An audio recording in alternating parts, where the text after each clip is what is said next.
Welcome to Black Conscious Nation, The Awakening. I'm here with Mr. ZADI and Natick Center. Mr. ZADI, can you tell us about what you have here in your boutique? Oh, I have just a few things from my country of birth.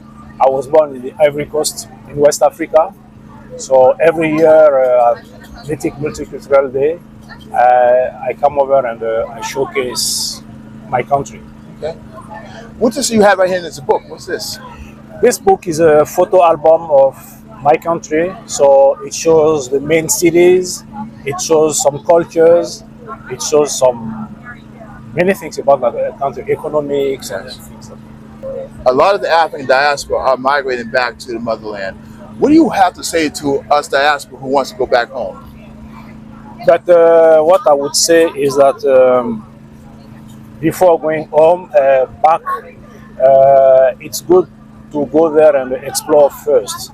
Because I know that many African Americans, because I know a lot of them, many African Americans want to go to, they go to Ghana and Nigeria or the Gambia. Those are three countries that they know well. But there are 54 countries on the continent, 54 countries, and they should explore a little bit more and before choosing, because it's not always easy to go there, but many people succeed in staying there. So it's challenging, but they can do that, and it's good to go back to your roots also. Yes. A lot of people have said to me when they go there from the States, they go there, and when they get and they hit the land, they said there's something different. They feel like a connection. I have never experienced that. So me and my wife are seriously thinking about 2025 going to Ghana to visit. I want to see the castle, the point of no return, where my ancestors, our ancestors, were held for sometimes months at a time.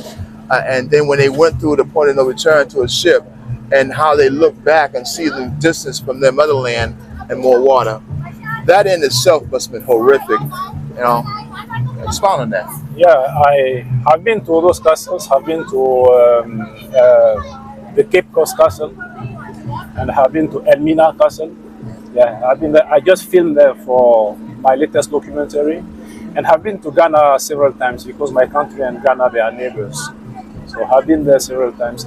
Yeah, I wouldn't say that I would have the same experience as African Americans because we don't have the same experience. Right. Yeah, what we call a continental African, continental Africans, as opposed to diasporic Africans like African Americans, Yes. Caribbean Africans. Yeah. So yeah, but I can feel that. I mean, I have some African American friends who did that, and they felt something. A lot of emotion. A lot of emotion. It has to be. Just for by prelude, you mentioned about your documentary. Yeah. And you see the website to the documentary. Go on and support the website financially, whatever forms you can. Do it. Educate the diaspora and abroad. It's important that our children understand the true culture they come from. That is important. So, any closing remarks, sir? Oh, I would say that we are the same people. I know that there are some tension sometimes because that's what I address in that documentary about the relationship between African Americans and African immigrants. I know there are some tensions, sometimes so very high tensions, and I experienced that also during the screenings. Yeah. So, but what I would like people to remember is that despite the history and everything, we are the same people. And if they go to the continent and they meet people there, they will see that we're not that different. I meet some African American or Caribbean people here in the US, and sometimes I feel like I meet somebody from my family because they look alike, they talk alike. Yes. Yeah, it's the same people, it's just history that separated us. Yeah. So keep in mind that we are the same people and we have to get united. That's a beautiful thing to end with. One day I was driving the bus. Two African women came on the bus. They looked at me, put their money in Fed bar. They sucked their teeth, looked at me. You, and they said something. And I said, ma'am, I had no idea what you're talking about. And she talked to the other lady. Yeah, you from the ZOKOU? I said, man, I don't know. You just, they paid the fare and said, I'll leave that. You know, but what they was pointing at, I had the recognition, the facial Absolutely. of my ancestors in And the you, motherland. you especially, you Yeah. look like a lot of people from my country. Ah, A yes, lot of people from my country. yes.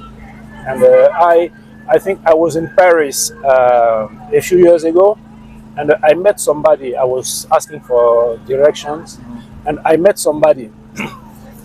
So I asked him in French, because I speak French, and he told me the thing. And I asked him if what part of the Congo he was from, because he looked Congolese to me. He said, "No, I'm from Haiti." Yeah. Wow. I said, "Really?" He said, but it looked so much like many of my Congolese friends. Yes. I said, "Oh, okay, you are from Congo maybe, but we don't know." Yeah, and that's the beautiful thing about we are one, no Yeah. matter where we are. That's why I usually say this: the African Black Conscious Nation. If you're Black, you're from the African continent, and you are one with everybody in this world who are part of us. Don't ever get it twisted. Black, and we got it listed. Peace and black love from Black Conscious Nation and Dr. ZADI. Okay. Bye-bye. Bye, guys.